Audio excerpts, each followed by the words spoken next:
Disclaimer. दोस्तों, ये कहानी केवल एक काल्पनिक रचना है। ये केवल लेखक के द्वारा रची गई यह एक कहानी है। इसका वास्तविक जीवन से कोई भी संबंध नहीं है। कृपया आप कहानियों को केवल मनोरंजन की दृष्टि से ही सुने, और साथ ही अगर आप इस चैनल नॉवल स्टोरी 2.6 पर पहली बार आए हैं तो चैनल को सब्सक्राइब और वीडियो को भर भर लाइक करना ना भूलें। धन्यवाद। एपिसोड 136। अब अमन ने अपने पेट पर बंधे हाथ देखे जो लाल रंग की चूड़ियों से भरे हुए थे, क्योंकि याना ने अपने हाथों में 2-3 सोने की चूड़ियां पहनी थी, लाल चूड़ा नहीं। और अमन ने एक झटके से उसके हाथ अपने पेट से हटाए और अमन गुस्से में एकदम पलटा और सामने धारा को खड़ा देखकर अमन के पैरों तले से जमीन निकल गई और अमन का खून खोल गया। और अमन ने गुस्से में धारा का गला पकड़कर कहा, तेरी इतनी हिम्मत कैसे हुई मुझे हाथ लगाने की, घटिया औरत, जान से मार दूंगा तुझे, तूने मेरी मासी का घर बिगाड़ दिया है। तब धारा ने घूटी हुई आवाज में कहा, मार दीजिए मन ने, ताकि लोगों को पता लग सके। अमन धारा से इतना प्रेम करे था, उसको किसी और का होता देख बर्दाश्त ना कर सका और उसको जान से मार दिया। और तभी अमन ने एक झटके से धारा को दूर धकेल दिया। अब धारा ने सीने पर हाथ रखकर अपनी सांसों को बहाल किया और अमन ने गुस्से में कहा, तुम इतना गिर जाओगी मैंने कभी सपने में भी नहीं सोचा था। जिस औरत ने तुम्हें अपनी बेटी की तरह प्यार किया उसकी ही सौतन बनकर आ गई तुम। तुम्हें पूरी दुनिया में मेरा चाचा ही मिला था शादी करने के लिए। तब धारा ने कहा, अमन जी आपने शायद वो कहावत ना सुनी, औरत अपना पहला प्यार कभी ना भूल सके। और ये धारा तो आपके प्रेम में जोंगन बनी हुई थी, आपकी पूजा करे थी।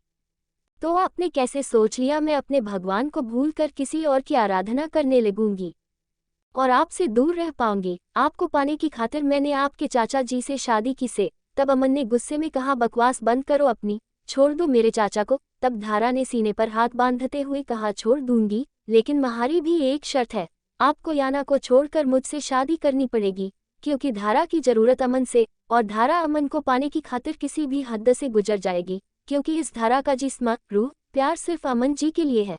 अमन जी के सिवा और किसी को धारा अपने नजदीक न आने देगी। तब अमन का खून खोल गया और अमन ने गुस्से में धारा को अफसोस से देखते हुए कहा, तुम्हें अमन जी की नहीं डॉक्टर की जरूरत है, तुम पागल हो चुकी हो। तुम सच में एक साइकोपैथ हो जो एक ऐसे मर्द के लिए अपनी जिंदगी बर्बाद कर रही है जो उसका कभी नहीं हो सकता। धारा, अगर तुमने मुझे हासिल करने के लिए चाचा जी से शादी की है तो प्लीज छोड़ दो उनका पीछा, क्योंकि मैं तुम्हारा कभी नहीं बनूंगा, क्योंकि मेरा दिल, मेरा जिस्म, मेरी रूह, मेरा प्यार सब मेरी याना का है।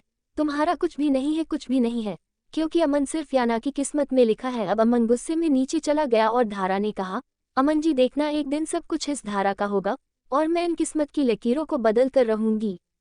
अगली सुबह सब नाश्ते की टेबल पर बैठे थे। याना नीचे आई और रोज की तरह पीरामल और सुमेर के पैर छूकर आशीर्वाद लिया, क्योंकि ये उसको सुमित्रा ने समझाया था कि सुबह सुबह बड़ों के पैर छूने से, उनका आशीर्वाद लेने से तुम्हारा पूरा दिन बहुत शुभ जाता है। इसलिए याना जब भी नाश्ते के लिए नीचे आती उन तीनों के पैर जरूर छूती। लेकिन अब नाश्ते की टेबल पर सुमित्रा की जगह सुमेर चाचा जी की बगल में धारा बैठी थी, जिसने डार्क ब्लू कलर की स्टाइलिश साड़ी पहनी थी। धारा के बाल काफी लंबे थे जो उसके हिप से नीचे तक थे, जो उसने अब खोले हुए थे, और वो बाल कमर पर लटके थे। डार्क मेकअप और ब्लाउज का डीप गला और साड़ी से चमकता पेट, नीली साड़ी में धारा का गोरा रंग और ज्यादा खिल रहा था। वो बिलासुब उसकी खूबसूरती याना की खूबसूरती को टक्कर दे रही थी, जबकि याना ने ब्लू ढीली ढाली जीन्स और वाइट कुर्ता पहना था और अपने बालों को क्लच किया हुआ था। न के बराबर मेकअप और गले में वाइट रंग का स्टाल।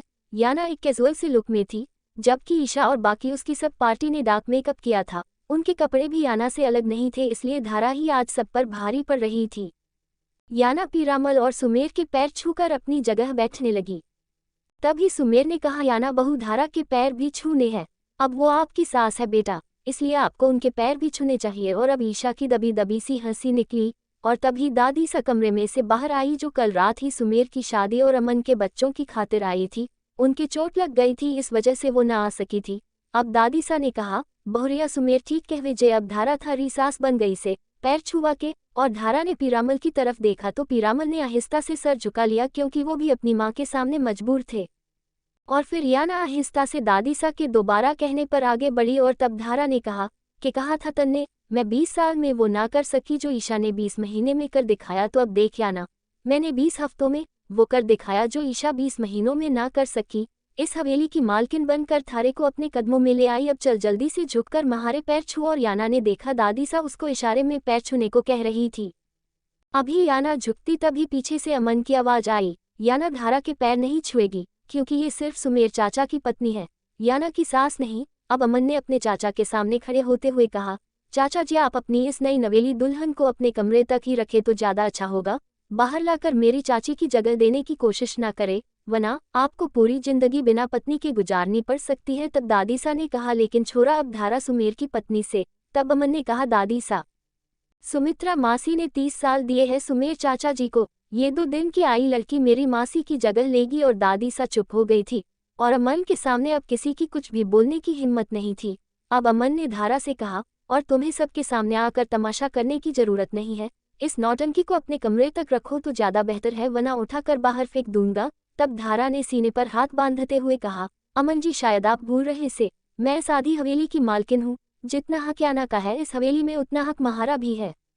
तब अमन ने गुर्राते हुए कहा, धारा जी अभी आप इस मेजर को नहीं जानते, अगर ये मेजर अपनी वाली पर आ गया तो आप और आपके पति हवेली पिछवाड़े से दुम दबाकर भागते हुए नजर आओगे। तब सुमेर ने गुस्से में कहा, देख रहे हैं पीरामल भाई सा अमन महारे से और महारी पत्नी किस तरह बात कर रिया से, छोरा अब धारा थारी चाची से इज्जत से बात कर। तब अमन ने अपने चाचा से कहा, इज्जत उनको दी जाती है जो इज्जत देने के काबिल हो, आपने अपनी बेटी की उम्र की लड़की से शादी करके ये साबित कर दिया आप इज्जत देने के काबिल नहीं है। हीरा बाई के कोठे पर जा जाकर आपका मन नहीं भरा था, जो घर में भी आपने वाहियातपना उतार दिया।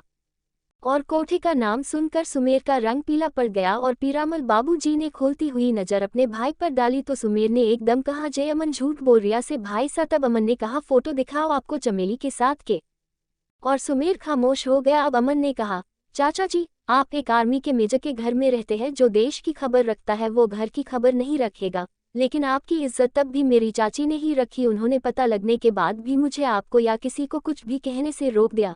जब मैंने उनको बताया चाचा जी दूसरी शादी करना चाहते हैं, तब भी चाची ने आप पर विश्वास किया, मुझ पर यकीन नहीं किया, क्योंकि उनको लगता था उनका पति परमेश्वर है, वो कभी कोई गलती नहीं करेगा। लेकिन उनको क्या मिला, कुछ नहीं। इसलिए अगर आप चाचा जी ये चाहते हैं आपकी बची कुची इज्जत हवेली में बनी रहे तो अपनी लाडली बीवी को समझा देना, इस हवेली में रहना है तो चुपचाप पड़ी रहे हैं, अगर ज्यादा हाथ पैर चलाए तो इसके उखाड़ कर आपके हाथ में दे दूंगा। और धारा अमन के तेवर देखकर अंदर तक कांप गई और अमन अब धारा को आंखों से चेतावनी देता हुआ बाहर निकल गया और सब खामोश खड़े देखते रह गए।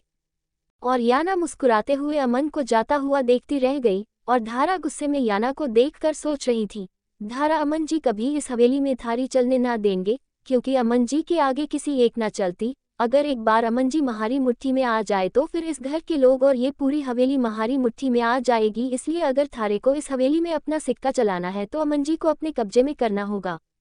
अब धारा खामोशी से नाश्ते की टेबल पर बैठ गई और सब बड़े लोग नाश्ता करके अपने अपने कामों पर जा चुके थे। अब डाइनिंग टेबल पर याना, धारा, ईशा, आर्या और केएनएल थी।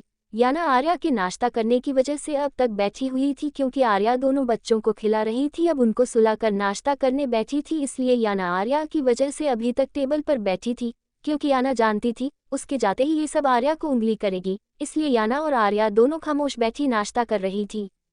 तब किया ने धारा से कहा, वाह धारा जी आपके बाल कितने लॉन्ग एंड शाइनी है, क्या लगाती है? तब धारा ने कहा, कुछ खास ना लगाती, बस बचपन से बालों को बढ़ाना चाहती थी, क्योंकि किसी को लड़कियों के लंबे बाल पसंद है, इसलिए अपने बाल बढ़ाए हैं। तब नेहल ने हंसते हुए कहा, ओह तो सुमेर अंकल को लंबे बाल पसंद है। तब धारा ने कहा, नहीं अमन जी को लड़कियों के लंबे बाल पसंद है। और इतना सुनते ही किया को फंदा लग गया। ईशा ने गुस्से में दांत भींच लिए और याना नॉर्मल थी। तब किया ने कहा, आपके पति तो सुमेर अंकल हैं, तो आपने मेजर साहब की पसंद से बाल क्यों बढ़ाए? तब धारा ने कहा, क्योंकि पहले महारा ब्याह अमन जी से ही होने वाला था, कुछ लोगों ने जबरदस्ती बीच में आकर अमन जी को महारे से छीन लिया। तब नेहल ने कहा, यह आपकी कलाई पर टैटू से क्या लिखा है? तब धारा ने मुस्कुराते हुए अपनी कलाई नेहल को दिखाई तो उस पर अमन धारा लिखा था। नेहल ने पढ़ते हुए कहा, अमन धारा। तब नेहल ने कहा, आपने ये ब्लू कलर की साड़ी क्यों पहनी है, जबकि शादी के अगले दिन तो लड़कियां रेड साड़ी ही पहनती, कहीं ये कलर भी तो मेजर साहब की पसंद नहीं है? तब धारा ने मुस्कुराते हुए कहा, जी आपने बिल्कुल सही कहा, ये भी महारे अमन जी की पसंद का रंग है।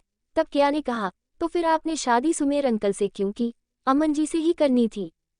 तब धारा ने कहा, जिस तरह मैंने इस घर को अपना बना लिया है, धीरे धीरे बाकी सबको भी अपना बना लूंगी। और ईशा धारा की इस हिम्मत पर हैरान थी। तब ईशा ने चीढ़ कर कहा, मुझे तो अभी तक यकीन नहीं होता गांव की लड़कियों में इतना गट्स होता है कि वो एक पत्नी के सामने उसके पति के साथ अपने प्यार की दास्तान सुना रही है। ईशा याना को प्रवोक कर रही थी। लेकिन याना खामोशी से उठकर चली गई और याना के जाने के बाद ईशा ने धारा से गुस्से में कहा, धारा जी आपने अपनी मर्जी से सुमेर अंकल से शादी कर ली है, अब तो कम से कम अमन का पीछा छोड़ दो, क्योंकि अमन और मेरी बहुत जल्द शादी होने वाली है, इसलिए अमन का ख्याल भी अपने दिमाग से निकाल दो, क्योंकि याना ने तो तुम्हें आधा जलाया था, लेकिन अगर अमन की मुझसे शादी के बाद तुमने अमन की तरफ नज़र उठाकर भी देखा तो मैं तुम्हें जिंदा जला दूंगी और जब तक तुम्हारी पूरी बॉडी कोयले की नहीं हो जाती तब तक तुम्हें छोड़ूंगी नहीं। अब धारा ने कहा, लगता है ईशा थारा इस घर से जाने का टेम आ गया से। तब ईशा ने कहा, तू निकालेगी इस घर से जिसकी आवाज़ तक अमन के सामने नहीं निकलती, मुझे क्या निकालेगी। और ईशा गुस्से में कमरे में चली गई। अब किया ने मन में कहा, सो अनार एक बीमार, सबको मेजर नाम की आइसक्रीम खानी है। और आर्या याना के पीछे पीछे आई और याना से कहा, दीदी आपने कुछ कहा क्यों नहीं धारा को, वो किस तरह वो अमन भाईसा के बारे में क्या क्या बोल रही थी। लेकिन याना ने आर्या से कुछ नहीं कहा और सीधा पूनम को कॉल मिलाया और पूनम ने रोते हुए कहा, भाभी सा ये मेरे बापूसा ने क्या किया महारी मासा के साथ। और याना ने पूनम को बहुत प्यार से समझाया और पूनम आना चाहती थी, लेकिन उसके बेटे की तबीयत खराब होने की वजह से पूनम को हेमंत ने आने नहीं दिया और याना के समझाने के बाद पूनम को कुछ तसल्ली हुई। अब याना ने बातों बातों पूनम से पूछा, पूनम क्या तुम्हारे अमन भाईसा को लड़कियों के लंबे बाल पसंद हैं। तब पूनम ने कहा, ब्लू कलर तो अमन भाईसा को बहुत पसंद है, वो शादी से पहले कहते थे वो अपनी बीवी को हमेशा ब्लू ड्रेस पर खुले बालों में रखेंगे, लेकिन आप ये सब अब क्यों पूछ रही है। तब याना ने कहा, कुछ नहीं बस ऐसे ही। अब याना ने अपने बाल खुले और घूम घूम कर शीशे में मुंह बना बनाकर अपने बालों को देख रही थी, क्योंकि याना के बाल कंधों से थोड़ा सा ही नीचे थे और वो भी स्टेप कटिंग में। अब याना ने गूगल पर सर्च किया, फास्ट हेयर ग्रोथ टिप्स। प्रिया को जब ध्रुव के बारे में पता चला तो वो ध्रुव से मिलने के लिए 1-2 दिन के लिए जा रही थी। अमन मोबाइल पर बात करता हुआ अपने कमरे में जा रहा था जब एक लड़का भागता हुआ हवेली में घुसा और चीख चीख कर कह रहा था, मुझे मेजर साहब से मिलना है, और गार्ड उसको जबरदस्ती खींचकर बाहर ले जा रहे थे। तब अमन ने कहा, आने दो उसको, और गार्ड उस लड़के को छोड़कर चले गए। और अब वो लड़का अमन के पास आया और अमन के आगे हाथ जोड़ते हुए कहा, मेजर साहब मुझे मेरी बीवी लौटा दो, मैं अपनी बीवी से बहुत प्यार करता हूँ। और अमन शॉक्ड रह गया। एपिसोड 137। और अब वो लड़का अमन के पास आया और अमन के आगे हाथ जोड़ते हुए कहा, मेजर साहब मुझे मेरी बीवी लौटा दो, मैं अपनी बीवी से बहुत प्यार करता हूँ। और अमन शॉक्ड रह गया और ईशा का रंग पीला पड़ गया और अमन ने गुस्से में कहा, क्या बकवास कर रहे हो, किस बीवी की बात कर रहे हो। तब उस लड़के ने कहा, ईशा के बारे में, ईशा मेरी पत्नी है। और अमन ने एक झटके से ईशा की तरफ देखा। तब ईशा ने कहा, ये बकवास कर रहा है, मैं सिक्किम बस घूमने के लिए गई थी। तब अमन ने कहा, मैंने तो नहीं पूछा तुम कहाँ गई थी। और ईशा एकदम चुप हो गई। तब अमन ने कहा, किस बलबूते पर तुम ईशा को अपनी पत्नी बता रहे हो। तब उस लड़के ने अपनी जेब से एक पेन ड्राइव निकाल कर दी और अमन ने नौकर को इशारा दिया और जैसे ही नौकर ने पेन ड्राइव प्ले की उसमें ईशा की और उसकी एक दो दोस्त की सिक्किम के बर्फीले पहाड़ों फोटो थी और फिर कितनी तस्वीरें उस लड़के के साथ थी। और एक जगह ईशा कुछ फोटो चर्च में वाइट गाउन पहने खड़ी थी जिसमें ईशा चर्च में उस लड़के शादी कर रही थी और प्रिया ईशा को खून बरसाती नजरों से देख रही थी जिसने इतनी बड़ी बात छिपाई थी और ईशा नजरें जमीन में गाड़े खड़ी थी। और अब उस लड़के ने बताया, मेरा नाम जॉय है, मैं सिक्किम में हड्डियों का डॉक्टर हूँ। ईशा मुझसे सिक्किम में मिली क्योंकि ईशा सिक्किम घूमने आई थी और एक दिन ईशा का सिक्किम में एक छोटा सा एक्सीडेंट हो गया था। ईशा के पैर में चोट लग गई थी, मैंने उसका ईशा का ट्रीटमेंट किया और हमारी दोस्ती हो गई। ईशा अक्सर मुझसे हॉलिडे में सिक्किम मिलने आती थी और एक दिन हम दोनों ने चुपचाप शादी कर ली क्योंकि मैं एक मिडिल क्लास फैमिली से था। ईशा के माँ बाप ने मुझसे शादी के लिए मना कर दिया था, इसलिए ईशा और मैंने चुपचाप शादी कर ली। ईशा ने कहा वो एक दिन अपने माँ बाप को राजी करके सब कुछ बता देगी। शादी के बाद इस तरह गई, दोबारा नहीं लौटी। मैंने ईशा से बहुत बार मिलने की कोशिश की लेकिन ईशा नहीं मिली और एक दिन उसने मुझसे कहा उसको वो लड़का मिल चुका है जो उसके बचपन का प्यार था और जल्द ही वो उससे शादी कर लेगी। और तब मुझे NEWES पता चला ईशा ने आपसे शादी कर ली है, उसने मुझसे बिना तलाक लिए आपसे शादी कर ली और मैंने सोचा आप दोनों एक दूसरे से प्यार करते हैं, इसलिए मैंने ईशा से दोबारा कांटेक्ट नहीं किया। लेकिन कुछ दिन पहले मुझे किसी ने बताया ईशा और आपकी शादी झूठी है, आप किसी और से प्यार करते हैं और आप उससे शादी कर चुके हैं, इसलिए मैं यहाँ आ गया। प्लीज़ आप मुझे ईशा को लौटा दीजिए, मैं पूरी मीडिया में कह दूंगा ईशा मेरी पत्नी है, आपने मजबूरी में ईशा से शादी की है। अमन तो खुद ईशा से पीछा छुड़ाना चाहता था और उसको अब मौका मिल चुका था। तब अमन ने कहा, नहीं इसकी कोई ज़रूरत नहीं है, मैं सब हैंडल कर लूँगा, तुम ईशा को ले जा सकते हो। तब ईशा ने कहा, नहीं अमन मैं नहीं जाऊँगी क्योंकि मैं तुमसे प्यार करती हूँ, और तभी अमन का एक जोरदार थप्पड़ ईशा को दिन में तारे दिखा गया और अमन ने गुस्से में कहा, गेट लॉस्ट, तुम जैसी धोखेबाज लड़की से मेरा कोई मतलब वास्ता नहीं है, चली जाओ यहाँ से, इससे पहले मैं तुम्हें धक्के मारकर यहाँ से निकाल दूँ। अब अमन अपने कमरे में चला गया और सब खड़े देख रहे थे। तब प्रिया ने कहा, अब तुम अपना लगेज खुद लेकर आओगी या मैं लेकर आऊँ? तब ईशा ने कहा, मामा मैं अमन से। तभी एक चांटा प्रिया ने ईशा के मुंह पर मारा और ईशा अब रोते हुए अपनी मां के साथ चल दी। और तब प्रिया ने केएनएल और नूपुर से कहा, तुम्हें अलग से इनविटेशन देना पड़ेगा। तब केएनएल ने कहा, हम तो फंक्शन के बाद जाएंगे। तब प्रिया ने गुस्से कहा, शट अप, चलो। और मजबूरन उन तीनों को भी जाना पड़ा। अब जॉय ने जाते जाते धारा को थैंक यू कहा और याना समझ गई ईशा को निकालने में धारा का हाथ था। धारा जॉय से ट्रीटमेंट के दौरान एक हॉस्पिटल में मिली क्योंकि ईशा ने कुछ ब्लॉग हवेली के बनाए हुए थे, जिसमें एक वीडियो में धारा भी नजर आ रही थी और उस वीडियो में ईशा ने टाइटल डाला था ससुराल स्पेशल ब्लॉग, यानी हवेली को वो अपनी ससुराल बताकर ब्लॉग बना रही थी। और तभी उसने धारा को नंद बताकर लोगो बता दिया था और जॉय ने धारा को पहचान लिया था, इसलिए जॉय ने धारा से ईशा की नंद समझकर बात की और तब धारा को जॉय के बारे में और जॉय को धारा ने ईशा के बारे में सब बता दिया और हवेली में आने के बाद जॉय को बुला लिया। अब उन सब के जाने के बाद धारा याना के पास आई और कहा, एक कांटा तो निकाल दिया, अब एक कांटा और बचा है। उसका इशारा याना की तरफ था। तब याना ने कहा, मैं कांटा नहीं हूँ धारा जी, मैं तो वो बबूल का पेड़ हूँ जिसको छूते ही हाथ में इतने जख्म लगेंगे जिसको पूरी जिंदगी नहीं भर पाओगी, क्योंकि मैं सिर्फ याना नहीं हूँ, मैं याना मेजर अमन सिंह शेखावत हूँ, मेजर के बच्चों की माँ हूँ और ना मेजर ने मुझसे झूठी शादी की है, इसलिए ऐसा ना हो मुझे निकालने के चक्कर में तुम्हें भी बाहर का रास्ता देखना पड़े, समझ गई? और याना अब अपने कमरे में चली गई और धारा गुस्से में याना को देख रही थी। रात गए पीरामल और दादीसा आए तो पीरामल को ईशा के बारे में पता चला तो उनको भी बहुत अफसोस हुआ। याना कुछ दिन से महसूस कर रही थी अमन उससे कट सा रहा है। और तब आर्या ने कहा, दीदी अमन भाई सा आपसे नाराज है और ऐसा ना हो इस दूरी का कोई और फायदा उठा ले, क्योंकि अमन भाई सा की पुरानी चाहने वाली लौट आई है जो ईशा से भी ज्यादा खतरनाक और चालक है। तब याना ने कहा, पहले वो बात करेगा, मुझे नहीं करनी उससे बात। याना अभी सुमित्रा चाची के पास थी। सुमित्रा चाची कुछ दिन में ही सदियों की बीमार लग रही थी। पूनम भी आ चुकी थी और पहली बार हेमंत भी आया था जिसका हवेली में बहुत अच्छे से स्वागत किया गया। अमन भी उससे बहुत अच्छे से मिला। अमन को लगा था कि शायद हेमंत अपनी बहन ईशा की वजह से आया है, लेकिन उनको पूनम ने बताया कि वो दोनों सुमित्रा चाची को देखने आए हैं तो अमन को कुछ तसल्ली हुई। पूनम ने बताया ईशा ने घर जाकर खूब हंगामा किया, लेकिन हेमंत के डैड ने ईशा को जॉय के साथ भेजने का फैसला कर लिया है और ईशा ने हेमंत पर बहुत दबाव दिया कि हेमंत मुझे छोड़ दे, लेकिन हेमंत ने ईशा को ही गलत ठहराया क्योंकि इस बात से सब नाराज है कि ईशा ने उनसे बिना बताए एक क्रिश्चियन लड़के से शादी की हुई थी और एक शादीशुदा लड़की से कौन मर्द शादी करना चाहेगा, इसलिए ईशा का किसी ने साथ नहीं दिया और ईशा के डैड को जॉय पसंद आ गया था, इसलिए उन्होंने जॉय से वादा कर लिया वो ईशा को समझा बुझा कर साथ भेज देंगे। धारा और सुमेर चाचा से सब ने मतलब वास्ता खत्म कर दिया था। अब धारा और सुमेर नाश्ता और खाना भी अलग करते थे। अब पूनम और याना दोनों मिलकर सुमित्रा को समझाने की कोशिश कर रही थी और बड़ी मुश्किल से वो सुमित्रा चाची को समझा बुझा कर सुलाया था। अब दोनों बाहर आई तब पूनम और याना की नज़र धारा पर गई, जो याना के बच्चों को जबरदस्ती गोद में लेते हुए कह रही थी, बेटा मैं थारी दूसरी माँ हूँ, इसलिए महारे पर मत रो, क्योंकि थारी माँ याना के बाद तम दोनों को ये धारा माँ ही संभालेगी। और बच्चे बुरी तरह रो रहे थे क्योंकि वो धारा को नहीं पहचानते थे। और तभी याना आई और अपने बच्चों को धारा से छीनकर गुस्से में कहा, तुम्हारी हिम्मत कैसे हुई मेरे बच्चों को हाथ लगाने की? अगर दोबारा मेरे बच्चों को हाथ भी लगाया तो हाथ तोड़ दूंगी तुम्हारे। और धारा ने ढीठ बनते हुए कहा, ये थारे ही बच्चे ना है, महारे अमन जी के भी बच्चे हैं। तब पूनम ने कहा, धारा जिज्जी तुम्हें बेशरम कहे या घटिया या उससे भी ज्यादा कोई गिरी हुई नीच गाली हो वो भी तुम्हारे लिए कम है?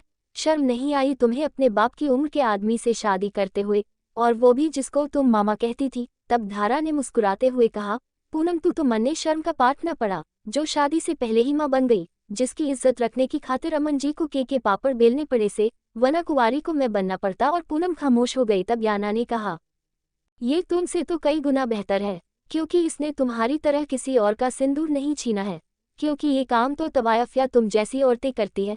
तब धारा ने कहा, जबान संभाल कर बात कर याना, वरना थारे को बहुत भारी पड़ेगा। तब याना ने कहा, निकलो यहाँ से, ये मेरा फ्लो है, अगर नहीं गई तो धक्के देकर निकालूंगी। और धारा गुस्से में वहां से चली गई।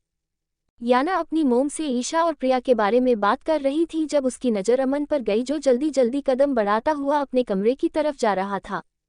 पसीने में उसकी शर्ट भीग रही थी और अमन को देखते ही वाकर में खेलते बच्चे एकदम अमन की तरफ हाथ उठाकर उछलने लगे, उस पर आने के लिए मचलने लगे। लेकिन अमन ने उनकी तरफ देखा भी नहीं और वो जल्दी जल्दी कदम उठाता हुआ कमरे में चला गया। ये बात याना को बहुत अजीब लगी, क्योंकि अभी तक अमन चाहे कितना भी बिजी हो उसने अपने बच्चों को इग्नोर नहीं किया, वो उनको प्यार किए बिना आगे नहीं बढ़ता था। लेकिन अब वो अपने बच्चों को एक हफ्ते से देख भी नहीं रहा है और ना याना की तरफ ही देख रहा था और एक हफ्ते से ना नाश्ता कर रहा था ना डिनर, बस पूरा दिन कमरे में सोता रहता था। याना कई बार कमरे में गई लेकिन अमन को बेखबर सोता हुआ देखकर वापस आ गई। बाबूजी भी उसको सोता पाकर चुपचाप कमरे से चले जाते थे और उनको भी अमन का ये बर्ताव समझ नहीं आ रहा था कि अचानक इसको क्या हो गया है। याना को लग रहा था शायद अमन काम में ज्यादा बिजी है, इसलिए याना उसको देखकर वापस आ जाती थी। लेकिन अब याना को डाउट होने लगा था और उसने अमन से बात करने का सोचा। अब तक वो खुद से इसलिए बात नहीं करना चाहती थी क्योंकि याना की ईगो सामने आ रही थी। लेकिन अब याना ने कहा, भाड़ में गई ईगो, मुझे अमन से बात करनी होगी। एक हफ्ते पहले अमन जल्दी से कमरे में आया और दरवाज़ा लॉक किया और फुल स्पीड में एक्ट चलाया और अपने कपड़े उतार कर फेंके और भागता हुआ अपनी अलमारी की तरफ गया और लाकर खोला और उसके अंदर वाली अलमारी से एक बॉक्स निकाला और उसमें कोट डालकर डब्बा बाहर निकाला, लेकिन उसमें टैबलेट नहीं थी। तब अमन ने अपना सर पकड़ लिया, ओ गॉड, मेडिसिन तो खत्म हो चुकी है। और अमन ने तभी एक कॉल मिलाया। अब अमन ने गुस्से में कहा, मेरी मेडिसिन अभी तक डिलीवर क्यों नहीं की? तब उसने घबरा कर कहा, सर मेडिसिन तो डिलीवर की जा चुकी है, हांगकांग से डॉक्टर लुइस वान से मेरी बात हो चुकी है, उन्होंने एक हफ्ते पहले आपकी मेडिसिन डिलीवर कर दी है। तब अमन ने दांत भींचकर कहा, लेकिन मुझे नहीं मिली है।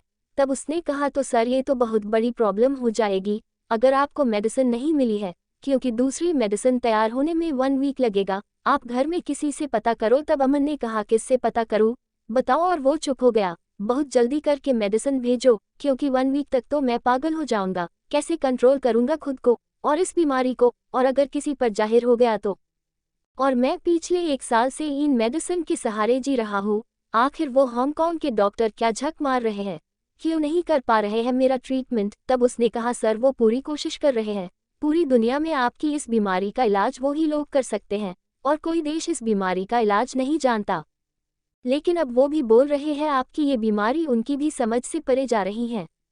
उन्होंने कितने लोगों की हाइपरसेक्स सिंड्रोम डिजीज का इलाज किया है, लेकिन आपकी बीमारी उनके कंट्रोल के बाहर है, क्योंकि जितना वो ट्रीटमेंट कर रहे हैं उतनी ही आपके जीन के अंदर ये डिजीज दिन ब दिन बढ़ रही है। क्योंकि उन्होंने कहा है, सर आपकी ये बीमारी जेनेटिक है, इसका तोड़ किसी के पास नहीं है।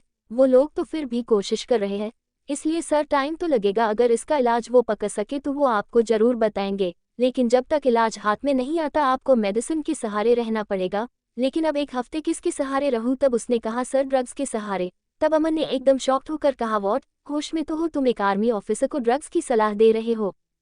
तब उसने कहा, और कोई ऑप्शन नहीं है सर, वरना आपकी ये बीमारी सबके सामने खुल जाएगी। और अमन ने बाल मुट्ठी में भींच ली, क्योंकि अब उसकी सांसें गहरी हो रही थी। तब उसने कहा, सर ध्यान रहे, जब तक आपकी मेडिसिन नहीं मिल जाती आप किसी औरत को अपने करीब नहीं आने देंगे, वरना या तो आपका बुरा हाल होगा या फिर उस औरत का, क्योंकि आपके डीएनए की सेक्स क्रोमोसोम्स बहुत स्पीड में बढ़ रहे हैं, जिनको आपको कंट्रोल करना मुश्किल होगा और आपको झेलना उस औरत की जान को खतरे में डाल देगा। और अमन ने कॉल कट कर दिया और तभी चेहरे पर मास्क लगाकर अमन ड्रग्स खरीद कर लाया और खुद को इंजेक्ट करके रूम लेट गया। और यही सब 1 हफ्ते से चल रहा था। लेकिन आज याना की बर्दाश्त से बाहर हो चुकी थी, इसलिए तैयार होकर रूम में आई थी। ब्लू कलर की नाइटी, सिल्क बाल कमर पर फैले थे और डार्क मेकअप, वो सर से पैर तक कयामत लग रही थी। अब याना जैसे ही कमरे में आई उसकी नज़र बेड पर सोते अमन पर गई, जो औंधा पड़ा हुआ सो रहा था। उसके निचले हिस्से पर कंबल था और ऊपर से पूरी कमर नंगी थी। और याना को अमन को सोता देखकर याना के दिल में एक अक्रूर सा आया कि इतना लंबा चौड़ा, इतना हैंडसम मेजर सिर्फ उसकी मिल्कियत है। और याना आहिस्ता से अमन के ब्लैंकेट में घुस गई। आखिर कौन सी जेनेटिक बीमारी हो चुकी थी अमन को, और क्यों, और जिस वजह से गांव की औरतें यादव के नाम से भी खौफ खाती थी? क्या फिर से उनके बीच एक और यादव आ चुका था? क्या पीरामल जी पथ की यात्रा का कोई असर नहीं हुआ था? अब अमन क्या करने वाला था याना के साथ? और जब पीरामल जी को पता चलेगा तो क्या पीरामल और गांव वाले अमन के लिए भी वही फैसला लेंगे जो यादव के लिए लिया गया था? एपिसोड 138। अब याना जैसे ही कमरे में आया हिस्सा से अमन के ब्लैंकेट में घुस गई और बहुत प्यार से सोते हुए मेजर के माथे को चूम लिया, इस बात से बेखबर कि वो सोते हुए जंगली शेर को छेड़ रही है। अब याना ने प्यार से उसकी खड़ी नाक को आहिस्ता से चूम कर कहा, मेरा अड्डू मेजर। अब याना ने प्यार से उसके गाल पर हाथ रखा तो अमन गहरे गहरे सांस लेने लगा और अमन का जिस्म गर्म होने लगा। याना को अब अमन की फिक्र हुई। तब याना ने आहिस्ता से अमन का गाल थपथपा कर पूछा, अमन क्या हुआ आपको? आंखें खोलिए। तब अमन बिना आंखें खोले ही गुर्राते हुए कहा, चली जाओ यहाँ से, चली जाओ। और याना को बहुत गुस्सा आया और मन में कहा, समझता क्या है अपने आप को, खुद से बात करने आई हूँ तो अब एटीट्यूड दिखा रहा है। लेकिन याना नहीं जानती थी अमन उसकी भलाई के लिए कह रहा है। तब याना ने गुस्से में उसके और करीब होते हुए कहा, नहीं जाऊंगी, ये कमरा मेरा भी है। अमन ने बहुत सख्ती से मुट्ठी भींच रखी थी, लेकिन याना उसके करीब आकर उसकी तकलीफ को और बढ़ा रही थी, उसके अंदर उठते लावे को और हवा दे रही थी। अब अमन ने उससे रिक्वेस्ट करते हुए कहा, याना प्लीज चली जाओ, मेरी तबीयत ठीक नहीं है। अब याना ने फिक्र से उसके गाल को चूम कर कहा, पहले आप आंखें खोलो, मैं आपको मेडिसिन दूंगी, आपको बहुत तेज टेम्परेचर है। और अमन ने गुस्से में उसका हाथ झटक दिया और फिर से कहा, गेट लॉस्ट। और याना को भी अब जैसे जिद चढ़ गई। वो याना को भी ईशा की तरह दुत्कार रहा था और आंखें तक नहीं खोल रहा था। लेकिन अब याना उस पर साबित करना चाहती थी तो वो ईशा नहीं है, उसकी पत्नी है। जिस तरह से उसके जिस्म पर अमन को जबरदस्ती करने का हक है, उसी तरह याना का भी उसके जिस्म पर जबरदस्ती करने का हक है। और तभी याना ने कहा, मुझे मेरे मर्द की जरूरत है, बताओ किसी और के पास जाओ। और अमन ने गुस्से में कहा, इस मर्द को आज नहीं झेल पाओगी, तुम दफा हो जाओ यहाँ से, वरना बहुत पछताओगी। तब याना ने उसके चेहरे के बिल्कुल करीब आकर आहिस्ता से मुस्कुराते हुए कहा, 3 साल से पछता ही तो रही हूँ। जब भी ये 100 किलो का मेजर इस 50 किलो की याना के ऊपर आता है तब बहुत पछताती हूँ। लेकिन अगर आज आप मेरे करीब नहीं आए तो मैं किसी और के पास चली जाऊंगी, फिर आप पूरी जिंदगी पछताना। और तभी अमन ने एक झटके से याना के होठों को अपने होठों में थाम लिया और उनको शिद्दत से समूच करना शुरू कर दिया। और अब अमन जो कब से बर्दाश्त की शिद्दत से मुट्ठी भींचते भींचे अपनी हथेलियों में खून निकाल चुका था, अब उसने फुर्ती से याना को अपने नीचे किया।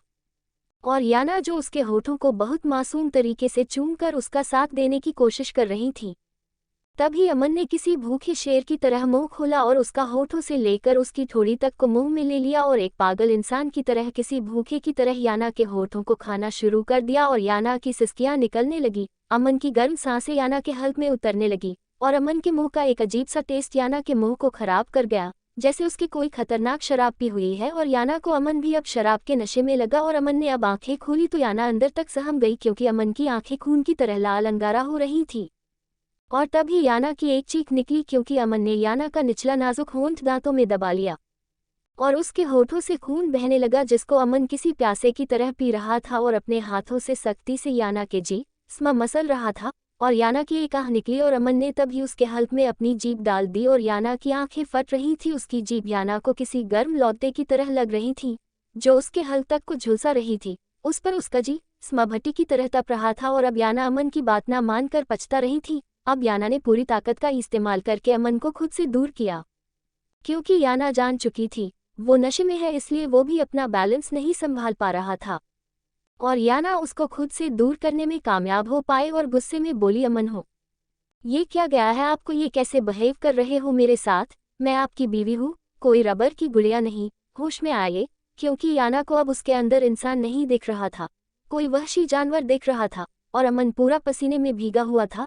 अब याना ने घबरा कर कहा, अमन आपको मेडिसिन की जरूरत है, मैं आपके लिए मेडिसिन लाती हूँ। और याना दरवाजे की तरफ भागी, तभी अमन ने उसको फुर्ती से पकड़कर कहा, मुझे दवा की नहीं, औरत की जरूरत है। और उसने याना को किसी गुड़िया की तरह बेड पर पटक दिया और याना की नाइटी एक झटके से फाड़ दी और याना के ऊपर चढ़ गया और खाने वाले अंदाज में याना के गले पर झुक गया। और अब याना हल्के बल चीख उठी, क्योंकि अमन ने उसकी मोम जैसी गर्दन को अपने नुकीले दांतों में दबा लिया था। लेकिन तभी अमन ने उसके मुंह में अपनी उंगलियां डालकर उसकी जीभ को पकड़ लिया और याना उसकी कैद में किसी मछली की तरह तड़प रही थी। अमन उसके जिस्म को खा रहा था और खून से याना का गला और सीना भरता जा रहा था और अमन उसके खून को अपने होठों से पी रहा था। और याना अपने नाजुक से हाथों से उस पहाड़ को हिलाने की कोशिश कर रही थी जो नामुमकिन था। कहा वो नाजुक सी लड़की और कहा ये आर्मी का लंबा चौड़ा मेजर जो 50 लोगों के कब्जे से बाहर था। अब याना का गला और सीना आंसुओं के साथ साथ खून से भीग रहा था और अमन वहशी बना उसकी गर्दन से लेकर उसकी ब्रेस्ट तक को जख्मी कर चुका था।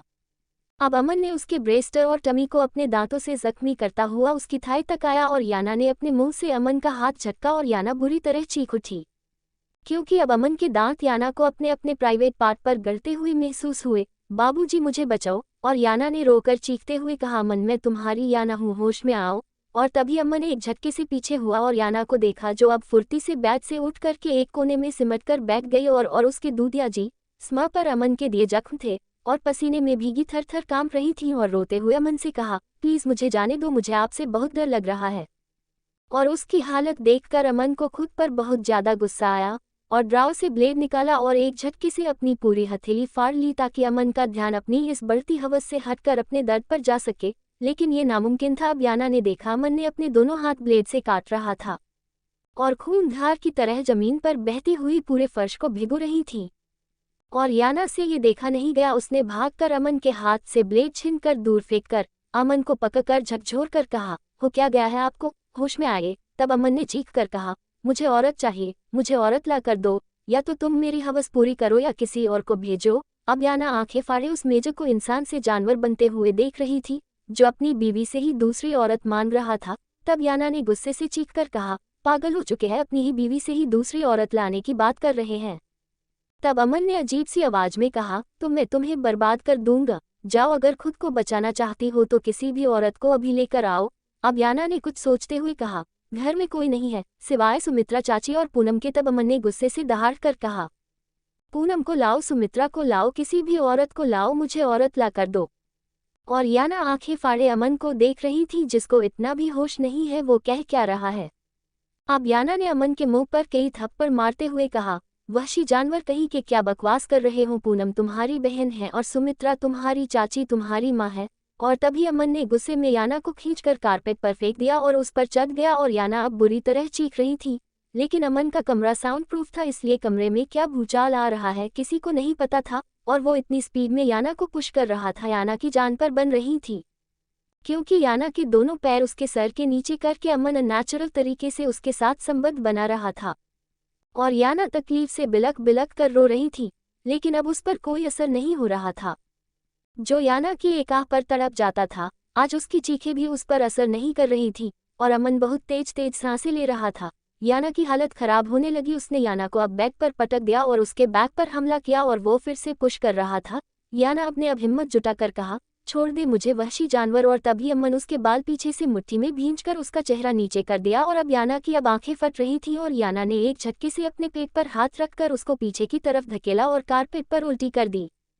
और याना अब हाथ जोड़कर कह रही थी, मुझे जाने दो। और तभी अमन ने उसके मुंह पर थप्पड़ खींचकर मारते हुए कहा, कहा जाने दो, कहा था चली जाओ, नहीं गई अब भुगतो। और अब याना किसी बच्चे की तरह कांप रही थी और अमन ने अब फिर से उसके बाल पकड़कर उसको बेड पर पटक दिया और उसके हिप पर एक जोरदार थप्पड़ मारा और याना किसी बच्चे की एक चीख निकल गई। और अमन ने अपने होठों पर उंगली रखकर गुस्से से दहाड़ कर कहा, चुप, बिल्कुल चुप, अगर दोबारा तुम्हारे हल्क से आवाज आई तो इस बार हल्क में डालकर बाहर नहीं निकालूंगा, समझ गई। और याना बुरी तरह सहम गई और अमन ने अब उसकी कमर को दोनों हाथों से पकड़कर ऊपर उठा लिया और फिर से स्टार्ट हो गया। और याना ने रोते हुए कहा, मैं मर जाऊंगी, अमन छोड़ दो मुझे। क्योंकि आज याना को लग रहा था वो आज सच में मर जाएगी, क्योंकि ये वो मेजर नहीं था जिसको याना से प्यार था, ये तो कोई दरिंदा लग रहा था, एक हवस से भरा जानवर। वो पहले जब याना से इंटीमेट होता था, कुछ ही देर में याना के हल्के से रोने पर उसको छोड़ देता था या वो कुछ देर में खुद ही हट जाता था। लेकिन आज रात ढलने वाली थी, लेकिन उसकी स्पीड में कमी नहीं आ रही थी और याना कब की बेहोश हो चुकी थी और अमन को महसूस हुआ याना कोई हरकत नहीं कर रही है। और अमन ने पूरी हिम्मत को इकट्ठा करके याना से अलग हुआ और याना को बेहोश देखकर बुरी तरह घबराकर एक शराबी की तरह उसका गाल थपथपा कर कहा, हे याना, मर तो नहीं गई, मरना मत, मैं छोड़ रहा हूँ तुम्हें, तुम औरत नहीं लाई, मैं क्या करता। और अमन ने अब पूरी हिम्मत जमा करके लड़खड़ाते कदमों से याना को बेड पर डालकर उस पर कंबल ढक दिया और अब उसको कुछ याद आया और धारा के कमरे की तरफ भागा और दहाड़ते हुए कहा, धारा बाहर आओ, मुझे औरत की जरूरत है। लेकिन तब पीरामल बाबूजी की आंखें खुल गई, जो रात के 3 बजे पानी पीने के लिए उठे थे और अमन की आवाज सुनकर बाहर की तरफ भागे और उन्होंने जो अमन का हाल देखा उनकी आंखें उबल गई। अमन बिना कपड़ों के सिर्फ अंडरवेयर में खड़ा था, पूरा पसीने में तर था और बाबूजी ने भागकर उसके शरीर पर अपनी चादर डाली और उसको खींचते हुए हवेली के बाहर वाले मर्दाना बैठक में ले आए और अमन को अंदर लाकर जल्दी से बैठक का दरवाजा बंद कर दिया और अमन बाहर की तरफ भागने लगा। और तभी बाबूजी ने एकदम उसको जबरदस्ती पकड़कर बेड पर धकेल कर कहा कि हो गया है तन्ने। अब अमन ने चीख कर कहा, बाबूजी मुझे औरत चाहिए। और अब बाबूजी के ऊपर सातों आसमान एक साथ गिरे और वो समझ गए शुरुआत हो चुकी है।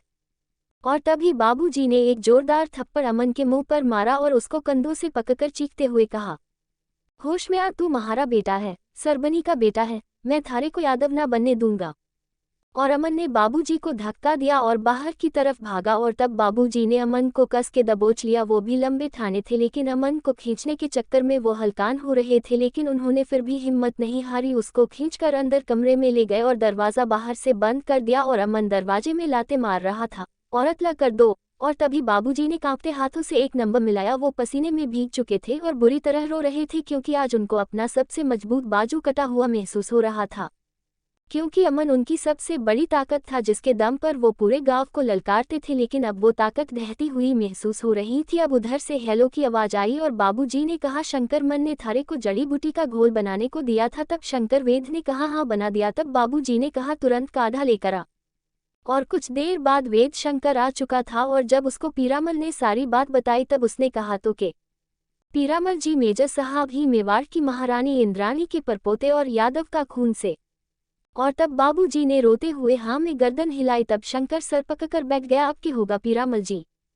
तब बाबूजी ने कहा, देख शंकर, मैं थारे आगे हाथ जोड़ू या बात किसी को कानो कान पता ना चले, वरना महारे अमन से सब छीन जाएगा, उसकी नौकरी, उसका घर, उसके बीवी बच्चे सब।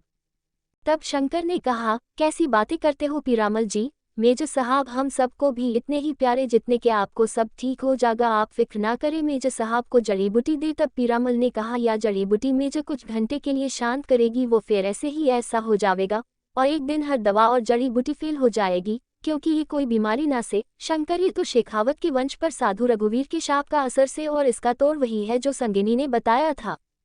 क्या था अमन का और यादव का पास्ट, और अमन पर यह बीमारी थी या था कुछ और? क्या अमन कभी ठीक हो पाएगा? और अमन अब कैसे करेगा याना का सामना, जिसके सामने अमन एक वहशी जानवर बन चुका था? और अब क्या साहिल याना को दूर कर देगा अमन से, क्योंकि साहिल अमन का पास्ट जानता है? एपिसोड 139। और तब बाबूजी ने रोते हुए हाँ में गर्दन हिलाई। तब शंकर सर पकड़ बैठ गया, अब के होगा पीरामल जी? तब बाबूजी ने कहा, देख शंकर, मैं थारे आगे हाथ जोड़ू या बात किसी को कानो कान पता ना चले, वरना महारे अमन से सब छीन जाएगा, उसकी नौकरी, उसका घर, उसके बीवी बच्चे सब। तब शंकर ने कहा, कैसी बातें करते हो पीरामल जी? मेजर साहब हम सबको भी इतने ही प्यारे जितने के आपको, सब ठीक हो जाएगा, आप फिक्र ना करें, मेजर साहब को जड़ी बूटी दे। तब पीरामल ने कहा, या जड़ी बूटी अमन को कुछ घंटे के लिए शांत करेगी, वो फिर ऐसे ही ऐसा हो जाएगा और एक दिन हर दवा और जड़ी बूटी फेल हो जाएगी, क्योंकि ये कोई बीमारी ना से। शंकर, ये तो शेखावत के वंश पर साधु रघुवीर के शाप का असर से, और इसका तोड़ वही है जो माता संगिनी ने बताया था। अष्टम कन्या ही शेखावत के वंश को श्राप मुक्त करेगी, और एक दिन ऐसा भयानक आएगा जब श्राप अपनी चरम सीमा पर पहुंच जाएगा। तब सिर्फ अष्टम कन्या ही उस शापित खून से संभोग करे कि उसको शांत कर सकती है, क्योंकि जब शाप अपनी चरम सीमा पर पहुंच जाएगा तो फिर कोई जड़ी बूटी दवा काम ना करेगी। अब पीरामल ने रोते हुए कहा, अब महारे अमन का श्राप चरम सीमा पर आ चुका है, क्योंकि वो अपनी शापित उम्र के पड़ाव में कदम रख चुका है। अब मैं महारे अमन को दुनिया से कैसे छुपाऊंगा? कहीं यादव की तरह अमन का सच भी दुनिया के सामने न आ जावे, क्योंकि अब वो शापित खून तब ही शांत होगा जब वो अष्टम कन्या से संभोग करेगा, वरना इसका और कोई समाधान ना है। तब शंकर ने कहा, तो फिर इस जड़ी बूटी का क्या फायदा? तब पीरामल ने रोते हुए कहा, हमें कोशिश तो करनी पड़ेगी, वरना अमन की जे हालत दुनिया के सामने आ जाएगी, और फिर महारे अमन के साथ भी हमें इन गांव वाले के मजबूर करने पर वही करना पड़ेगा जो यादव के साथ किया। अमन को भी यादव की तरह दूर आश्रम में भेजना पड़ेगा। आप और वो जिंदगी बहुत बुरी है, महारे अमन को जंजीरों में बांध कर रखेंगे, उसकी जिंदगी जानवर से बदतर हो जाएगी, और फिर उसके साथ भी वही सब करेंगे जो उसके बाप के साथ किया, क्योंकि इस श्राप का आखिरी समाधान यही है। और महारा अमन इस समाधान से पहले मरना पसंद करेगा, वो खुद को खत्म कर लेगा, क्योंकि अब तक शेखावत सिंह के वंशज के खत्म होने की सबसे बड़ी वजह ये श्राप और ये समाधान ही बना। और शंकर ने एकदम कहा, ना ऐसे ना बोलो पीरामल जी, सब ठीक होगा, भगवान से प्रार्थना करो कि पता जड़ी बूटी काम कर जा। तब पीरामल ने कहा, अगर जड़ी बूटी काम ना करे तो महारे को उस अष्टम कन्या को ढूंढने के लिए जमीन आसमान एक करना होगा, क्योंकि मैं महारे अमन के साथ वो सब ना होने दूंगा जो उसके बाप के साथ और दूसरे वंशज के साथ हुआ। तब शंकर ने कहा, लेकिन अब अष्टम कन्या कहाँ से लाओगे जिसकी तलाश सदियों से चल रही है? महारानी इंद्राणी ने भी के जतन किए अष्टम कन्या को ढूंढने की खातिर, लेकिन क्या फायदा हुआ? तब पीरामल ने कहा, लेकिन महारे दिल कहवे इस सदी में वो कन्या मिल जाएगी, अमन के साथ वो ना होगा जो यादव के साथ हुआ। तब शंकर ने कहा, लेकिन उस कन्या की आप पहचान कैसे करोगे? महारानी इंद्राणी की किताब में उस कन्या की पहचान ये लिखी थी कि अगर शेखावत खून जब इस श्राप की चरम सीमा पर होगा तब वो उस कन्या के मिलन से ही शापित खून अगली अमावस्या तक शांत हो जाएगा और फिर वही कन्या इस शापित खून को हमेशा के लिए श्राप मुक्त करेगी। दूसरी पहचान ये थी कि उससे एक बार संभोग होने के बाद शेखावत खून उस कन्या को खुद से अलग नहीं करेगा, चाहे इसके लिए उसको किसी की भी जान भी लेनी पड़े, वो उसको खुद से दूर नहीं जाने देगा, क्योंकि उसके दूर जाते ही शापित खून में वहशीपना आएगा और वो जब तक उसके करीब रहेगी वो शांत रहेगा। दूसरी पहचान, वो कन्या क्षत्रिय कोख से जन्मी होगी। और तीसरी और सबसे बड़ी और पहचान, उसकी कुंडली पर अष्ट नक्षत्र की पहचान होगी, यानी उसकी कुंडली पर 8 सबसे शक्तिशाली नक्षत्र एक दिशा में एक साथ होंगे, जो कि 100 साल में सिर्फ एक बार एक साथ एक दिशा में कुछ मिनटों के लिए होते हैं। और इसी पल में जन्मी कन्या अष्टम कन्या कहलाती है, जो कि 100 साल में एक बार जन्म लेती है। वो करोड़ों में से एक कन्या कहलाती है, और जब हर महीने के अंत में उसके 8 नक्षत्र अपनी अपनी दिशा बदलेंगे वो बीमार पड़ेगी, क्योंकि उस कन्या पर ये ग्रह भारी होंगे। तब शंकर ने कहा, क्या अभी तक आपको ऐसी कोई कन्या या कुंडली सामने आई? तब पीरामल ने कहा, नहीं, मैंने सब मंदिरों में अपने पंडित बैठा रखे से, अगर कहीं भी ऐसी कोई कुंडली उनकी नजरों में आए तो तुरंत महारे को बता दे, बस हम कुंडली के जरिए ही पहचान कर सकते हैं, और रास्ते बाद की बात से पहला रास्ता यही है उस कन्या की पहचान का। अब पीरामल ने कहा, चल जल्दी काढ़ा तैयार कर, अभी कुछ देर गुजरे थे। तब एक लड़की अपने चेहरे पर दुपट्टा लपेटकर अंदर आई और अंदर वाले कमरे में जाने लगी। तभी पीरामल ने फुर्ती से उस लड़की को पकड़ते हुए कहा, छोरी, कहा जारी से अंदर कुछ ना। तब धारा ने अपने चेहरे से दुपट्टा हटाकर कहा, महारे को अमन जी के पास जाने दो, अमन जी को महारी जरूरत से। तब पीरामल ने कहा, धारा, थारा दिमाग खराब होगा कि महारे भाई से ब्याह करके अब तू महारे अमन के पास जान लागरी से। तब धारा ने कहा, बाबूजी, क्योंकि अमन को महारी जरूरत से, क्योंकि अगर अमन को इस श्राप से कोई मुक्ति दिला सके तो वो ये धारा से, क्योंकि मैं ही वो अष्टम कन्या हूँ जिसकी शेखावत वंश को सदियों से तलाश है। तब पीरामल जी और शंकर ने आंखें फाड़ी। तब पीरामल ने कहा, जे के कहन लागरी तू, और थारे को अष्टम कन्या के बारे में कैसे पता चला? तब धारा ने कहा, महारानी इंद्राणी की ऐतिहासिक किताब मन ने भी पढ़ी से, जिसको आप सब ने छुपा कर रख दिया था, और एक दिन ने मन ने आपके किताब घर से वो किताब पढ़ ली थी, और जो पहचान उस किताब में अष्टम कन्या की कुंडली की दिखाई गई थी वो कुंडली महारी से जो महारे नाना के पास पुराने घर में थी, और महारी माँ ने उसको छुपा कर रख दी थी, कहीं शेखावत के शापित खून की महारे बलि ना चढ़ना पड़ जाए। लेकिन कुछ दिन पहले महारे को एक आदमी ने दवाई का डब्बा ला कर दिया, जो डब्बा अमन जी के नाम पर था। महारे कुछ समझ न आया, अमन जी ये दवा किस लिए ले रहे हैं, इसलिए मन ने ये एक बहुत बड़े डॉक्टर को दिखाया और उसने महारे को बताया, ये दवा वो मर्द लेता है जिसके अंदर काम वासना बहुत ज्यादा हो, उसको नियंत्रण में रखने के लिए वो ये दवा लेता है, और अगर ये दवा उस मर्द को समय पर ना मिले तो उसका बहुत बुरा हाल होगा, क्योंकि ये दवा इस बीमारी की सबसे ऊंचे स्तर पर ली जाती है। और तब महारे को शक हुआ, कहीं अमन जी ही तो यादव के बेटे और महारानी इंद्राणी के परपोते और महाराज दिग्विजय सिंह शेखावत का शापित खून से। इसलिए मन ने अपना शक दूर करने के लिए दवा छुपा कर रख ली। और कुछ देर पहले महारे अमन जी ने महारा दरवाजा बजाया और उन्होंने जो कहा मैं समझ गई, वो दवा महारे अमन जी ले रहे से, और मन ने देखा आप महारे अमन जी को जबरदस्ती ले जा रहे थे, इसलिए मैं आपके पीछे आ गई और आप सब की बातें सुन ली। और अब ये रही महारी कुंडली, जिसको महारी माँ ने यादव के लौट आने के डर से छुपा कर रख दी थी, क्योंकि महारे नाना नंदलाल को महारे को पता चला गया था शेखावत खानदान का शापित खून महारानी इंद्राणी का परपोता और यादव का खून जिंदा से, लेकिन वो कौन है और कहाँ है ये महारे को नहीं पता था, क्योंकि आपने सबसे कह दिया था शेखावत वंश यादव के साथ ही खत्म हो चुका है। लेकिन अब महारे को पता चला शेखावत सिंह खानदान का असली वंश और कोई ना महारे अमन जी। तब मन ने फैसला कर लिया, मैं अब अमन जी को इस श्राप से मुक्ति दिलाऊंगी। और पीरामल जी की तो खुशी की इंतहा ना रही और उन्होंने एकदम कहा, तू ठीक कह रही से, तू अष्टम कन्या ही है, क्योंकि नंदलाल काका क्षत्रिय थे, तू क्षत्रिय कोख से जन्मी अष्टम कन्या है, और मैं मूर्ख तुझको 20 सालों में पहचान ना सका। अब बाबूजी ने कहा, लेकिन धारा तन ने यूं के किया, तन ने सुमेर से ब्याह क्यों कर लिया धारा? तब धारा ने कहा, मन ने अमन जी के पास रहने की खातिर और इस हवेली में वापस आने की खातिर मन ने सुमेर से ब्याह कर लिया। तब पीरामल ने कहा, अब तू सुमेर से तलाक लेकर अमन से ब्याह करेगी? तब धारा ने खुश होते हुए कहा, लेकिन याना ये होने देगी? तब पीरामल ने कहा, याना को मैं समझा लूंगा, क्योंकि ये श्राप उसके दोनों बेटों की जिंदगी से भी जुड़ा से। अब तू जल्दी से अंदर जाओ और महारे अमन को बचा ले। और धारा अंदर गई। अब शंकर ने कहा, देखा पीरामल जी, देखा भगवान की लीला अपरंपार है, अष्टम कन्या खुद चल कर आ गई से, क्योंकि मेजर साहब के साथ करोड़ों लोगों की दुआ से भगवान ने उनका बुरा होने से बचा लिया। अब धारा कमरे में आई तो अमन बेसुध सा बेड पर पड़ा था, और धारा ने जैसे ही अमन को पलटा वो बिल्कुल शांत था, और धारा हैरान रह गई। अमन जी शांत कैसे हो गए? क्योंकि मन ने इंद्राणी लेख किताब में पढ़ा था, जब अमावस्या की रात को ये श्राप चरम सीमा पर होगा तो इसको कोई शांत न करा सकता सिवाय अष्टम कन्या के मिलन के, और ना बाबूजी ने अभी तक को कोई जड़ी बूटी भी अमन को ना दी से। तो फिर ये कैसे हुआ? धारातन ने वो कुंडली दिखाकर तो साबित कर दिया तू अष्टम कन्या से, लेकिन सच तो यू से खुद महारे को भी ना पता वो कुंडली महारे नाना के पुराने घर के संदूक में कहाँ से आई, जिसको महारे नाना ने छुपा कर रखा था। अगर मैं हवेली से निकाले जाने के बाद मैं और महारी अम्मा नाना के पुराने वाले घर ना जाते और ना मैं इंद्राणी लेख पढ़ती और ना महारे को इतनी खास कुंडली के बारे में कभी पता चलता, और ना आज मैं कभी साबित कर पाती मैं अष्टम कन्या हूँ, और अब पीरामल बाबूजी ही महारी शादी अमन से कराएंगे, और याना को भी अब मजबूरन मुझे अमन सौंपना होगा, क्योंकि अमन सिर्फ महारा है, सिर्फ महारा है, चाहे वो जिस हाल में भी रहे लेकिन महारा बनकर रहेगा, अमन धारा का होकर रहेगा। अब धारा ने अमन को सीधा किया और प्यासी निगाहों से अमन के चौड़े सीने पर हाथ फेरने लगी, और अमन के बराबर में लेटकर जबरदस्ती खींचकर अमन को अपने ऊपर गिरा लिया, और अपने ब्लाउज को खींचकर नीचे कर लिया, और अमन को अपने सीने पर लिटाकर उसके होठों को शिद्दत से किस करने लगी ताकि वो फिर से जाग जाए, लेकिन वो नहीं जागा, वो इसी तरह बेसुध पड़ा रहा और धारा का खून खोलने लगा।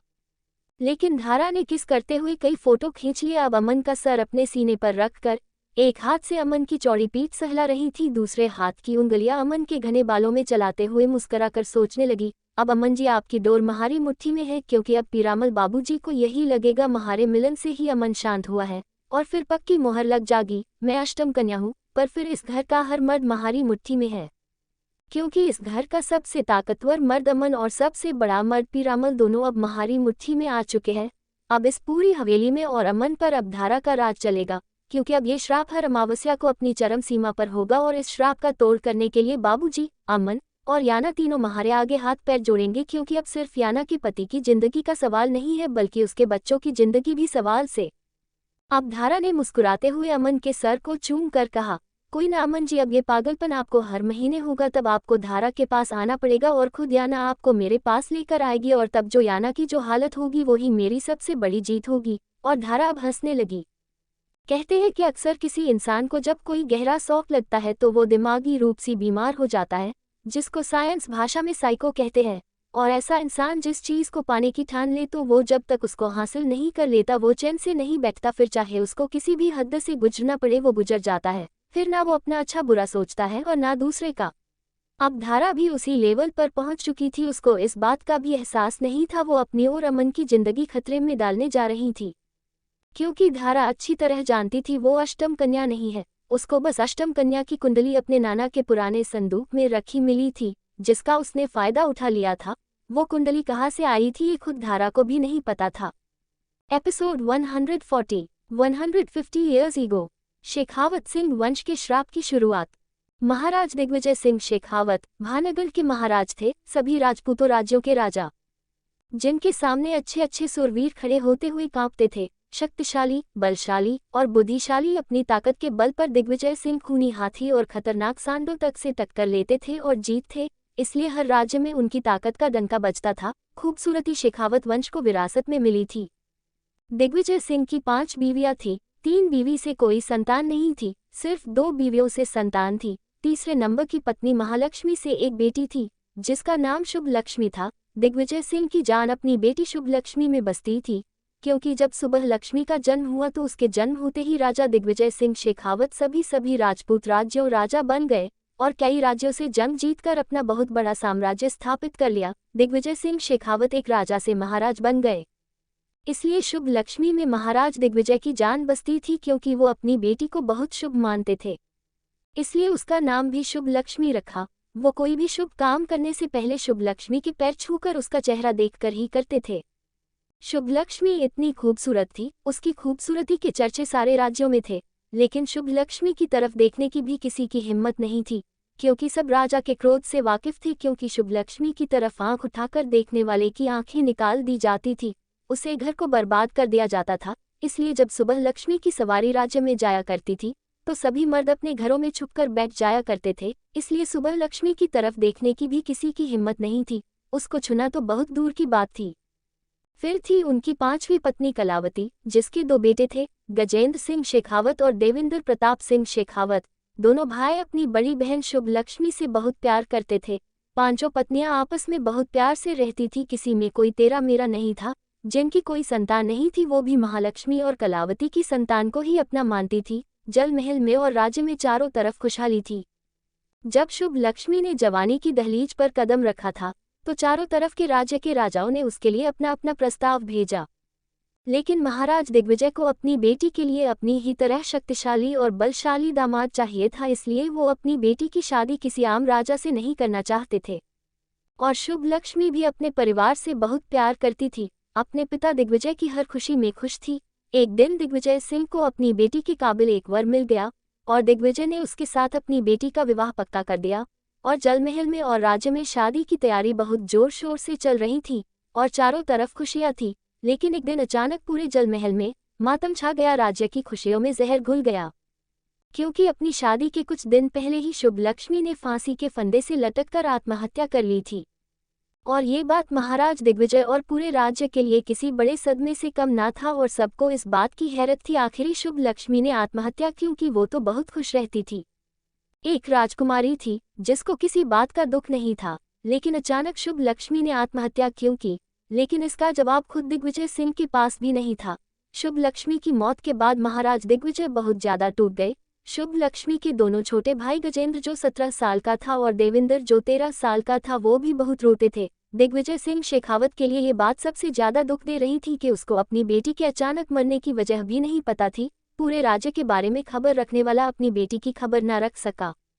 बुद्धि और बल सब रखा रह गया था। अभी शुभा लक्ष्मी की मौत को 6 माह गुजरे थे। जब उसकी माँ महालक्ष्मी अपनी बेटी का सामान देख देख कर रो रही थी, तब उसको शुभा लक्ष्मी के गहनों से उसको एक पर्चा रखा मिला और जब उसकी माँ ने वो खत पढ़ा तो उसके पैरों तले जमीन निकल गई। उसमें शुभा लक्ष्मी ने लिखा था वो अपने सारथी रथ चलाने वाला अमरनाथ से प्रेम करने लगी थी और चुप चुप कर उससे मिलती थी और उसके बच्चे की माँ बनने वाली थी।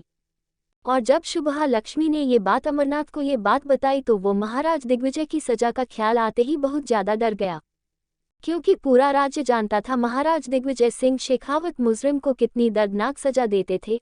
इसलिए जब शुभा लक्ष्मी ने कहा वो अपने पिता से इस बारे में बात करेगी ताकि वो उसकी और अमरनाथ की शादी करा दे, तो अमरनाथ शुभा लक्ष्मी के अपने पिता को बताने से पहले ही अपने परिवार के साथ राज्य छोड़कर भाग गया। और इधर शुभा लक्ष्मी की शादी की तैयारी चल रही थी, इसलिए शुभा लक्ष्मी ने किसी से बिना कुछ कहे फांसी लगा ली।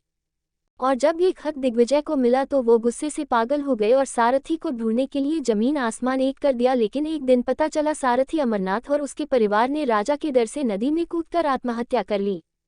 एक भूल ने कितनों की जान ले ली थी, इसलिए दिग्विजय ने अपने सभी राज्यों में आदेश जारी कर दिया था जो भी मर्द औरत प्रेम विवाह करेंगे उनको बीच चौराहे पर फांसी दी जाएगी और जो प्रेमी जोड़ा बिना विवाह के संबंध बनाएगा उसका निजी अंग काटकर उसको किन्न बनाकर पूरे राज्य में किन्न बनाकर नचाया जाएगा और उसको इतने पत्थर मारे जाएंगे जब तक वो अपने प्राण न त्याग दे। और इस बात का खौफ चारों तरफ फैल गया और महाराज दिग्विजय के राज में अब जो भी ये 2 काम करता उसकी सजा यही होती। इसलिए अब कोई प्रेम विवाह नहीं करता था और न किसी पराये औरत की तरफ देखने की भी गलती करता था। और इस ही राज्य में थी एक सुंदर जिसका नाम संगिनी था, जो महाराज दिग्विजय सिंह के सैनिक की बेटी थी। और संगिनी से महाराज दिग्विजय सिंह का मंत्री जयंत शादी करना चाहता था।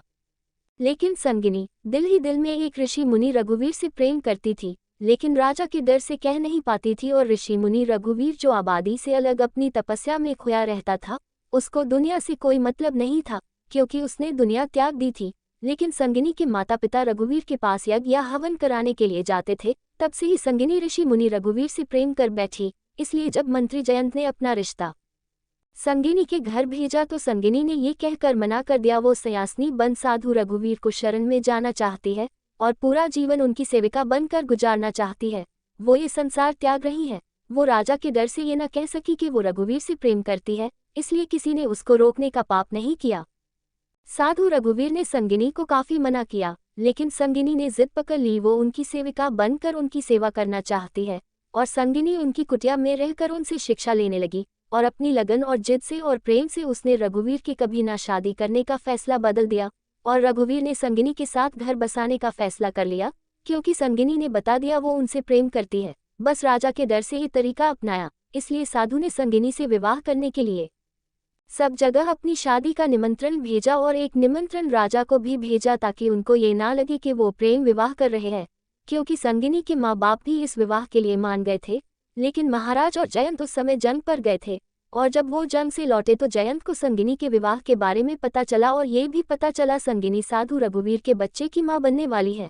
तो ये बात जयंत से बर्दाश्त नहीं हुई कि संगिनी ने उसको ठुकरा कर एक साधु को अपनाया है, इसलिए उसने महाराज के कानों में जहर घोल दिया कि संगिनी और साधु रघुवीर एक दूसरे से प्रेम करते हैं, और दोनों ने बिना विवाह के ही संबंध बना लिया, क्योंकि दोनों सन्यासी है, विवाह नहीं कर सकते, इसलिए बिना विवाह के ही दोनों चुपचाप संतान को जन्म दे रहे हैं। और इतना सुनते ही महाराज दिग्विजय का गुस्से से बुरा हाल हो गया कि एक साधु ने उनके आदेश का पालन नहीं किया, इसलिए दिग्विजय ने उन दोनों को बंदी बनाकर लाने को कहा। और जयंत को जैसे मौका मिल गया उसने अपनी भड़ास निकालने का, इसलिए उसने रघुवीर की कुटिया में सैनिकों के साथ जाकर हमला कर दिया और साधु को बहुत पीटा और उससे कहा, तूने बिना विवाह की संतान पैदा की है, अब चल महाराज तेरे साथ भी वही करेंगे जो सबके साथ होता है।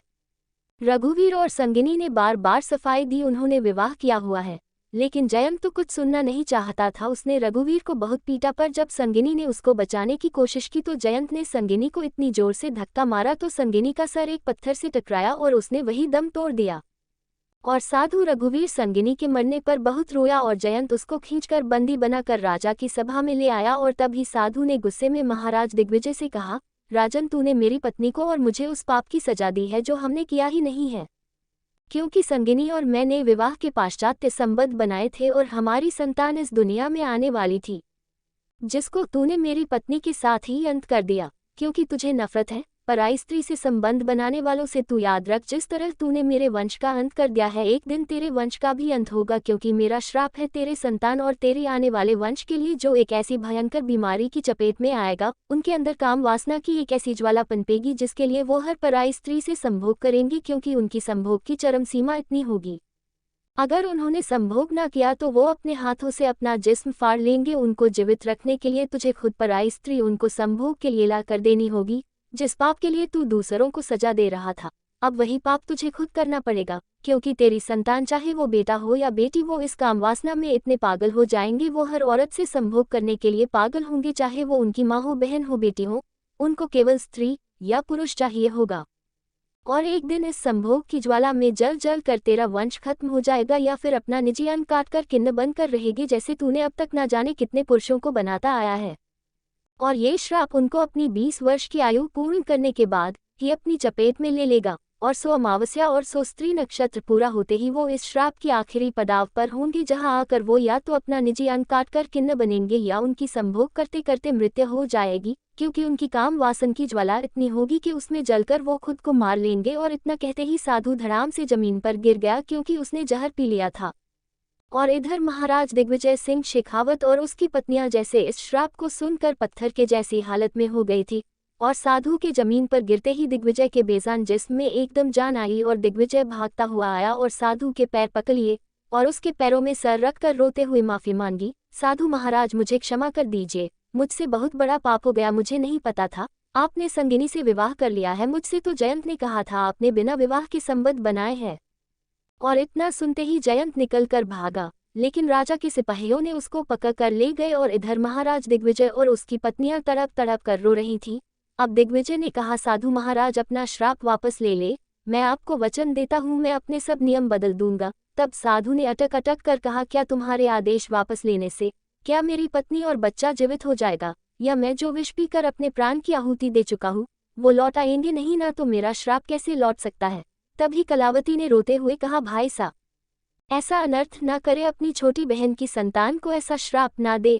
अब दिग्विजय ने रोते हुए अपनी पत्नी को देखा, तब कलावती ने कहा, हाँ साधु रघुवीर मेरे बड़े भाई सा है, मैं एक क्षत्रिय कन्या हूँ, किंतु क्षत्रिय लोग अपनी पुत्री को जन्म देते जी उसकी हत्या कर देते हैं, इसलिए मेरी माता ने मुझे ऊंचे कुल के एक बिना संतान वाले दंपति को दे दिया, और मेरे भाई सा ने अपना घर त्याग करके सन्यासी बन गए।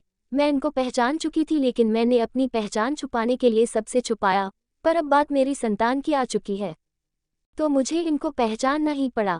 अब कलावती ने अपने भाई रघुवीर के आगे हाथ जोड़कर रोते हुए कहा, मैंने घर छोड़ने से पहले आपके जितनी भी राखियां बांधी थी, आज आपसे उन राखी के बदले में आपसे इस श्राप का तोड़ चाहती हूँ। और तब साधु रघुवीर ने अटकती सांसों से कहा, कलावती, मेरे पास इसका तोड़ बताने का समय नहीं है, क्योंकि बहुत देर हो चुकी है। लेकिन अगर संगिनी जिंदा होती तो इसका तोड़ बता सकती थी, लेकिन राजन के सैनिकों ने मेरी संगिनी को भी मार डाला, इसलिए अब इस शाप का तोड़ नहीं हो सकता। मेरी छोटी बहन अपनी भाईसा को माफ कर दो। और साधु रघुवीर ने दम तोड़ दिया और अब सब दहाड़े मार मारे कर रोने लगे। और तभी कलावती ने हाथ ऊपर उठाकर कहा, हे भगवान, मैंने तुम्हारी 25 वर्ष आराधना की है, आज मैं तुमसे इसका बदला मांगती हूँ, मेरी संतान को बचा लो।